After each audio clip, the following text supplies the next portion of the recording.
The DOJ released millions of pages of the Epstein files, and here's some of the crypto connections they found. Epstein first showed clear interest in Bitcoin way back in 2011. He called Bitcoin clever, but said it had some serious flaws. Jason Kalakinis emailed him offering introductions to early developers like Gavin Anderson and Amir Taki. And Epstein called Anderson on the phone just 2 days before Anderson's talk to the CIA on Bitcoin. The presentation covered the basics of how Bitcoin worked as a decentralized currency, its technical system, and how the ecosystem worked in the early stages. And people often link this event to Satoshi's disappearance, because Satoshi stopped posting publicly right around that time. $850,000 is what Epstein funneled into MIT's Media Lab between 2013 and 2007. That money paid salaries for 3 Bitcoin core developers: Gavin Anderson, Vladimir Vanderlaan, and Corey Fields. And those are the people who maintained Bitcoin's actual code after the Bitcoin Foundation collapsed back in 2015. MIT's director Joy Ito emailed Epstein directly and said that he used the gift funds to move quickly and win this round. And records show that Epstein visited the campus 9 times, and the MIT staff internally called Epstein Voldemort. At the same time, Epstein put over $500,000 into Blockstream's seed round, and that was through Joy Ito's fund. Blockstream raised about $21 million total, and 4 of its co-founders were also Bitcoin core developers: Matt Corallo, Gregory Maxwell, Luke Desher, and Peter Woolley. They later decided to keep Bitcoin's block size at 1 megabyte, which made Blockstream's layer 2 protocols much more useful and more profitable. In July of 2014, there were emails that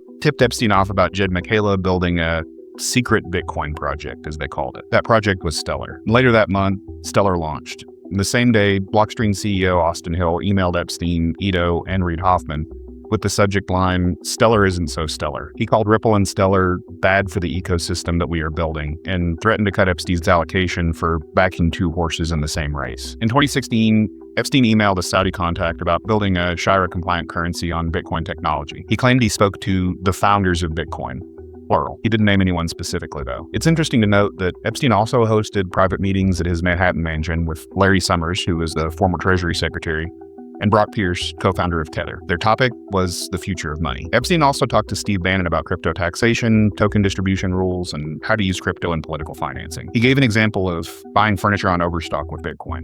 If the Bitcoin had gone up in value since he bought it, spending it would trigger a capital gains tax. Epstein worried about that kind of everyday transaction creating tax problems. And he asked Bannon directly, "Will the Treasury respond to you, or do we need another way in for advice?" Bannon replied that the National Security Council handled crypto issues then, not the Treasury. And Epstein pushed for clearer rules overall. He suggested that the Treasury set up a voluntary program where people could report their crypto gains. Michael Saylor is mentioned briefly when publicist Peggy Siegel sent an email to Epstein back in 2010. She described a charity dinner event, and Saylor donated $25,000 for a ticket to sit at the table. Saylor didn't start his Bitcoin strategy, though, until 2020. And those are the facts, all from the DOJ release.